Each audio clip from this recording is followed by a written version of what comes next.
हाँ जी, तो हमारा जो कॉम्बिनेशन देखो, हम जो चैप्टर पढ़ रहे हैं, चैप्टर का नाम है हमारा बाइनोमियल थ्योरम। बाइनोमियल थ्योरम जो है हमारा वो है चैप्टर कौन से वाला, 7। चैप्टर 7 है हमारा बाइनोमियल थ्योरम। बाइनोमियल थ्योरम, ठीक है जी। इस बाइनोमियल थ्योरम को करने से पहले और इसका मीनिंग समझाने से पहले आपको क्या क्या पता होना चाहिए। सबसे इंपॉर्टेंट चीज है कि आपको कॉम्बिनेशन खोलना आना चाहिए। तो कॉम्बिनेशन में मैंने क्या क्या बताया था, एक बारी पहले वो रिवाइज करता हूँ, फिर बाइनोमियल थ्योरम के बारे में बताऊंगा, ठीक है। कॉम्बिनेशन में मान लो सिर्फ सोल्व करना सिखा रहा हूँ कि सोल्व कैसे करते हैं कॉम्बिनेशन को। एक फॉर्मूला था NCR। NCR, इसका फॉर्मूला क्या था कॉम्बिनेशन का, n फैक्टोरियल अपॉन इन दोनों का सब्ट्रैक्शन n माइनस r का फैक्टोरियल इंटू r का फैक्टोरियल। ये NCR को खोलने का एक तरीका था, फॉर्मूला जिसको कहते हैं, ठीक है। जैसे 6C2 खोलना है तो कैसे हम खोलते थे, 6 का फैक्टोरियल अपॉन 6 माइनस 2 4 का फैक्टोरियल और फिर नीचे वाला 2 का फैक्टोरियल। ऐसे कर रखे ना एनसीआर में, n का फैक्टोरियल और n माइनस r का फैक्टोरियल और इंटू r का फैक्टोरियल। ऐसे 6 का फैक्टोरियल, 6 माइनस 2 4 का फैक्टोरियल इंटू 2 का फैक्टोरियल। ये पता होगा आपको, ठीक है। नहीं भी पता तो अब समझ लो। अब इसको मैंने कैसे सोल्व करना था, 6 फैक्टोरियल को हम, मैंने आपको बोला था कैसे लिख सकते हैं, 6 इंटू 5 इंटू 4 लास्ट में 1 तक, बट क्योंकि डिनोमीटर में 4 फैक्टोरियल है तो आप 6 फैक्टोरियल को 4 फैक्टोरियल तक खोल दो बस। 6 इंटू 5 और लास्ट वाला जो नंबर होता है उस पर फैक्टोरियल का साइन आ जाता है। तो ये 4 फैक्टोरियल और ये 2 फैक्टोरियल की वैल्यू कितनी बताई थी, 2। 4 फैक्टोरियल से 4 फैक्टोरियल कैंसिल हो गया और 2 से 6 कैंसिल हो गया, आंसर कितना आ गया, 15। तो ये हमारा तरीका था कॉम्बिनेशन को सोल्व करने का बाय फॉर्मूला। बट ज्यादातर क्या है, जो हम बाइनोमियल थ्योरम पढ़ने वाले हैं इसमें बाय फॉर्मूला हमने सोल्व नहीं करना, मगर फिर भी सिखा इसलिए दिया कि कई बच्चे जिनको अगर कोई कंफ्यूजन हो जाए तो वो दोनों मेथड से चेक कर ले कि भैया मेरा सही है कि गलत है। तो देखो ये तो था हमारा ये वाला तरीका। अब शॉर्टकट तरीका देखो, जैसे 6C2 है, 6C2 को आप शॉर्टकट तरीके से कैसे खोलना है, 6 पहले लिखना है, 6 एज इट इज 6 लिखा। अब इसको कहां तक ब्रेक करना है, कितने टाइम्स तक, नीचे वाला नंबर, नीचे वाला नंबर क्या दे रखा है 2। तो आप क्या लिखोगे 6, फिर इसमें एक कम करो 5, 2 टाइम्स ब्रेक हो गया 6, 1 2 टाइम्स हो गया ना, नीचे 2 था तो इसीलिए 2 टाइम्स तक मैंने ब्रेक कर दिया। अपॉन डिनोमिनेट जो भी है कॉम्बिनेशन के नीचे वाला नंबर है उसका फैक्टोरियल नीचे लिखना है, ठीक है। तो ये कितना देगा, 6 इंटू 5, 2 फैक्टोरियल का होता है 2, 2 3 जा और ये हो जाएगा 15। क्लियर है। और दो तीन बारी प्रैक्टिस कराता हूँ। जैसे 7C3 आ गया, 7C3 में क्या करोगे, 7 को 3 टाइम्स ब्रेक करना है उल्टा, 7 लिखा फिर 6 लिखा फिर 5 लिखा अपॉन नीचे वाले नंबर का फैक्टोरियल मतलब 3 factorial. 7 into 6 into 5, 3 into 2 into 1, 3 2 जा 6, 2 से 2 कट गया, 7 5 जा 35। आगे आपको सोल्व करना है, कोई क्लास में बच्चा जिसको नहीं समझ में आया, ठीक है इतना। ये हमारा कॉम्बिनेशन को सोल्व करने का तरीका है, शॉर्टकट मेथड जिसको कहते हैं। तो बाइनोमियल में हमने इस फॉर्मूले का यूज कम करना है, डायरेक्टली हम कॉम्बिनेशन को इस तरीके से सोल्व करेंगे। कुछ ऐसी टर्म्स हैं जो कि काफी बार बार आती रहेगी, वो कॉम्बिनेशन में याद रखना है। अगर तुम्हारा ऊपर वाला नंबर और नीचे वाला नंबर सेम हुआ, दोनों सेम हुए, तो इसका आंसर 1 आता है हमेशा। जैसे एग्जाम्पल के तौर पे 6C6 की वैल्यू 1 आएगी, चाहे आप इस फॉर्मूले से सोल्व करके देख लो चाहे शॉर्टकट मेथड से सोल्व करके, बता रहा हूँ। ये फिक्स हो गया, एग्जाम्पल समझो 6C6, 5C5, 100 होगा, 100C 100, मतलब ऊपर वाला नंबर कॉम्बिनेशन के और नीचे वाला नंबर अगर सेम हुआ तो वैल्यू कितनी होगी, 1 होगी। दूसरे चीज कि अगर कॉम्बिनेशन के नीचे ऊपर कुछ भी हो, नीचे अगर 0 आ गया तो भी इसकी वैल्यू 1 ही होगी। एग्जाम्पल के तौर पे इसका एग्जाम्पल 6C0 1, 7C0 1, 8C0 1, इस तरीके से। क्लियर हो गया। इसके बाद देखो अगला जो कॉमन है, अगर कॉम्बिनेशन के नीचे 1 आ गया, कॉम्बिनेशन के नीचे क्या आ गया 1, तो इसका आंसर ऊपर वाला नंबर होता है ये वाला, तो इस NC1 का आंसर n होगा।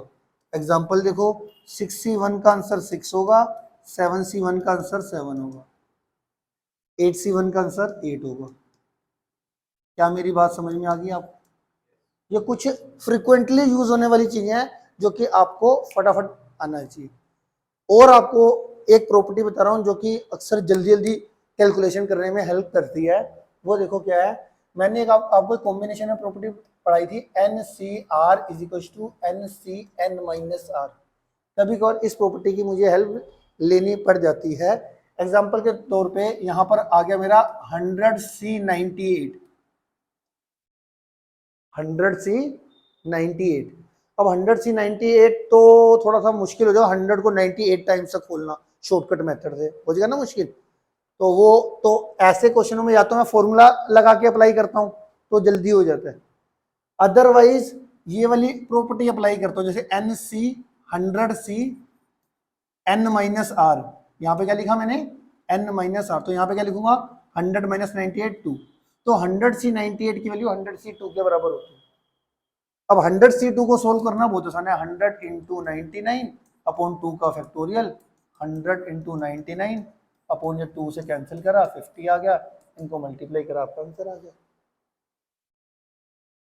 बात आ रही है समझ में सारे बच्चों को? तो ये चीजें बाइनोमियल से पहले पता होनी चाहिए, नहीं तो बार बार परेशान करती है। तो ये था मेरा कि भाई सबसे पहले पता क्या होना चाहिए बाइनोमियल के बारे में, बाइनोमियल से पहले। अब अगले पेज पे चलते हैं, बाइनोमियल थ्योरम के बारे में पढ़ते हैं, बाइनोमियल थ्योरम के बारे में। देखो बाइनोमियल थ्योरम में जैसा कि नाम बता रहा है, बाई का मतलब होता है दो टर्म, बाई मतलब दो। तो ज्यादातर हम क्या करते हैं, इसमें मैंने ले लिया x प्लस ए की पावर या x प्लस ए प्लस बी की पावर n ले लो, a प्लस बी की पावर n। ये बाइनोमियल मतलब इसमें दो टर्म और ऊपर कोई पावर होगी, इसको सोल्व करते हैं हम। एक बाइनोमियल थ्योरम होती है, तो देखो कैसे ओपन करते हैं। दो टर्म की पावर, अगर कोई भी पावर है, बेस में दो टर्म है और पावर में कुछ भी है, तो इसको हम बाइनोमियल थ्योरम कैसे ओपन करेंगे ये चेक करना। हर एक क्वेश्चन में बाइनोमियल थ्योरम आपको ओपन करनी पड़ेगी, तो यही बेसिक है इसका। इसको ध्यान से ओपन करना सीख जाओगे तो पहली एक्सरसाइज आ जाएगी आपको। तो बाइनोमियल थ्योरम क्या है ये देखो, बाइनोमियल का मतलब समझ में आ गया, बेस में दो टर्म और पावर में n, ठीक है। तो ये है बाइनोमियल थ्योरम, ठीक है। अब बाइनोमियल थ्योरम को ओपन, ये पूरी बाइनोमियल थ्योरम क्या है वो समझो। क्या लिखना है आपने, सबसे पहले पावर क्या है n, NC0, फर्स्ट टर्म क्या है प्लस a और सेकंड टर्म क्या है प्लस b। फर्स्ट टर्म की पावर क्या होगी, इन दोनों का सब्ट्रैक्शन, और सेकंड टर्म क्या होगी जो कॉम्बिनेशन के, जो सेकंड टर्म की पावर क्या होगी जो कॉम्बिनेशन के नीचे वाला नंबर होगा 0। दोबारा समझो मैंने क्या बोला। अब समझना, पहले बोलना नहीं, अब जब तक मेरी पूरी ये बाइनोमियल मैं जब तक वो पढ़ाना दूं उसके बाद डाउट लूंगा। ध्यान से समझो, बाइनोमियल का मतलब तो समझ में आ गया। बाइनोमियल मतलब बेस में दो टर्म और पावर में n, पावर में कुछ भी हो सकता है, n की जगह पे 6 7 8 कुछ भी हो सकता है। तो मैंने क्या बोला, इसको ओपन कैसे करना है। ये पावर देखो, पावर क्या है n, NC0, और पहली टर्म भी लिख लेना मल्टीप्लाई में और दूसरी टर्म भी लिख लेना विद साइन, प्लस a लिखा प्लस b लिखा। और पहली टर्म की पावर क्या आती है, इन दोनों का सब्ट्रैक्शन, कॉम्बिनेशन के जो ऊपर वाला नंबर है माइनस नीचे वाला नंबर, और जो दूसरे टर्म की पावर क्या आएगी जो कॉम्बिनेशन के नीचे वाला नंबर है। ये आ गया समझ में। अब इसके आगे, अब ये NC0 चला, फिर चलेगा NC1, ये वाला नंबर बढ़ता रहेगा एक एक एक्स्ट्रा, पहले 0 हुआ फिर 1 हुआ। पहली टर्म क्या है प्लस a, दूसरी टर्म क्या है प्लस b। पहली टर्म की पावर क्या आएगी, इन दोनों का सब्ट्रैक्शन, और सेकंड टर्म की पावर कितनी आएगी कॉम्बिनेशन के नीचे वाला नंबर 1। आ रहा है समझ में। अगला क्या है, फिर कॉम्बिनेशन के नीचे एक और नंबर बढ़ा दो, ये 1 था, अब NC2, ये प्लस a और प्लस b, पहली टर्म की पावर इन दोनों का सब्ट्रैक्शन और सेकंड टर्म की पावर 2। क्या आपको ये चीज समझ में आ गई है पैटर्न? एक दो बारी और मन में बोलते रहो। NC अगला क्या 2, फिर NC कितना हो जाएगा 3, फर्स्ट टर्म की पावर n-3 और सेकेंड टर्म की पावर 3। ठीक है जी, आ गया, ओपन करना आ गया आपको।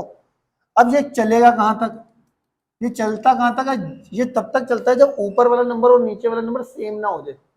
मतलब एन सी लास्ट में, लास्ट वाली टर्म क्या होगी, N C N, first term plus A है, second term first term plus A है, सेकेंड टर्म प्लस बी, और वही सेम चीज इन दोनों का डिफरेंस पहली टर्म की पावर आएगी, पहली टर्म की पावर में क्या आएगा, इन दोनों का डिफरेंस मतलब 0, और सेकेंड टर्म में क्या आएगा, कॉम्बिनेशन के नीचे क्या है n, तो यहाँ पर कितना आ गया n। ये बाइनोमियल को मैंने ओपन करना आपको सिखा दिया। क्या आपको इतना समझ में आ गया, इतना ओके है। अब इसका मैं एक एग्जांपल लेके भी समझा देता हूं, एक कोई क्वेश्चन करके दिखाता हूं जिससे कि आपको थोड़ा सा करने में इजी हो जाए। देखो मैं क्वेश्चन नंबर 1 करा रहा हूं, क्वेश्चन नंबर 1 इसी को देख के करा रहा हूं। 1 माइनस 2x की होल की पावर 5 है ना, 1 माइनस 2x की होल की पावर 5 है। अब इसको मुझे बाइनोमियल से ओपन करना है और सोल्व करके फाइनल आंसर देना है। ठीक है, तो देखो अब मैं ऐसे ही खोल रहा हूं, ध्यान से देखो, लिखो मत, पहले देख लो, मैं लिखने का टाइम दूंगा। इसमें देखो अब इसको मैं इस बाइनोमियल से ओपन करूंगा, देखो कैसे, पावर, अब बोलना आना चाहिए आपको, सही तरीके से बोलोगे तो सही तरीके से देखो, पावर C0, फर्स्ट टर्म क्या है +1, सेकेंड टर्म क्या है -2x। ठीक है, फर्स्ट टर्म +1 और सेकेंड टर्म -2x। तो फर्स्ट टर्म की पावर क्या होता है, इन दोनों का सब्ट्रैक्शन 5 - 0, सेकेंड टर्म क्या होता है, कॉम्बिनेशन के नीचे जो नंबर है उस सेकेंड टर्म की पावर वो आती है। ठीक है, अगला आ जाता है, पहले C0 था अब C1 हो जाएगा, मतलब 5C0 था, अब अगला एक एक ऐड होता रहेगा नीचे, 5C1 first term +1, second term -2x। ठीक है, इसमें इन दोनों का क्या हो जाएगा डिफरेंस, और फर्स्ट टर्म की पावर क्या आती है, इन दोनों का डिफरेंस, सेकेंड टर्म की पावर में क्या लिखते हैं, जो कॉम्बिनेशन के नीचे वाला नंबर है वो है 1। क्या मेरी बात समझ में आ गई। अगला क्या है 5C2, फर्स्ट टर्म क्या होगा, इन दोनों का डिफरेंस 5 - 2, सेकेंड टर्म कितना होगा 2। ऐसी अब समझ में आ रहा है आपको, ऐसी अगला क्या हो जाएगा मेरा 5C3, फर्स्ट टर्म की पावर 5 - 3, 2, सीधा लिख दो ना, 5 - 3, सेकेंड टर्म की पावर 3, 5C4, फर्स्ट टर्म की पावर 5 - 4, वेरी गुड। अगला बताओ, सेकेंड टर्म की पावर 4, 5C5, फर्स्ट टर्म की पावर 5 - 5 और सेकेंड टर्म की पावर 5। आ गया, ओपन करना आ गया अच्छी तरीके से। अब ध्यान से इसको, अब मैं, एक तो होता है कि बाइनोमियल को ओपन करना, दूसरी चीज क्या होती है, अब सोल्विंग में भी कई बच्चों को दिक्कत आती है, आराम से करना है, इसीलिए मैंने कॉम्बिनेशन आपको पहले सिखा दिया।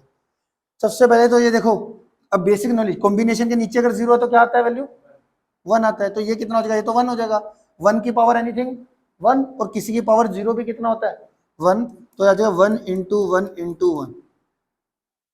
अगला चलते हैं, कॉम्बिनेशन के नीचे अगर 1 होता है तो ऊपर वाला नंबर ही आंसर होता है, बताया था मैंने आपको। तो आ गया 5, 1 की पावर एनीथिंग तो कितना होता है 1, और ये आ जाएगा -2x की पावर कितनी है 1, तो -2x as it is. Clear है। अगला 5C2, और 5C2 को ना मैं जल्दी जल्दी सोल्व करूंगा, ये देखो रफ, 5 × 4, 2 × 1, 2 फैक्टर, 2 से 4 10 आ गया, कितना आ गया 10 आ गया, तो 5C2 कितना आ जाएगा 10, 1 की पावर एनीथिंग तो 1 आ गया, और ये -2x का होल स्क्वायर कितना आ जाएगा 4x², 4x²। ठीक, 5C3, अब देखो 5C3 5C2 के बराबर होता है 5C3 5C2 के बराबर होता है, मेरे दिमाग में यूं आ रहा है NCR = NCn-r की प्रॉपर्टी बताई थी ना, 5C3 = 5C 5 - 3 2 आ जाएगा। तो 5 जो मैंने 5C2 की वैल्यू निकाली थी अभी, कितनी निकाली थी 10, तो 5C2 की वैल्यू भी 10 होगी और 5C3 की वैल्यू भी 10 होगी।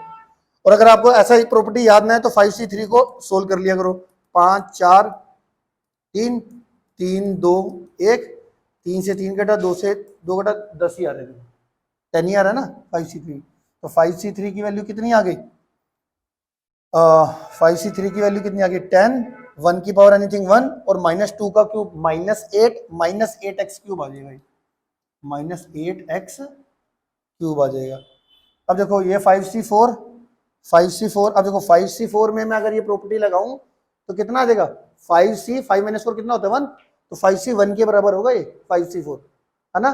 तो 5c 1 किसके बराबर होता है, 5 के बराबर होता है। अब देखो ये ओरली कर रहा हूं मैं, जो मेरे मन में है वो आपको बता रहा हूं कि मैं कैसे कर रहा हूं। NCR is equal to NC n minus R, तो 5c4 is equal to 5c1 के बराबर हो गया, 5c1 5 के बराबर होता है, तो 5c4 को मैंने ये 5 लिख लिया। अगर किसी बच्चे को ये प्रॉपर्टी भूल भी जाओ इन केस तो कोई बात नहीं, वही 5c4 को शॉर्टकट तरीके से खोल देना। कितना होता है 5 × 4 × 3 × 2, 4 बारी ओपन करा, नीचे 4 × 3 × 2 × 1, ये कट गया, ये कट गया, ये कट गया, देखो 5 आ गया। ओके है, मतलब कि आराम से करना है, कोई जल्दबाजी नहीं। पहले 4 क्वेश्चन ना बड़े ध्यान से करना, क्योंकि उससे तुम्हारा बेसिक स्ट्रॉन्ग हो जाएगा।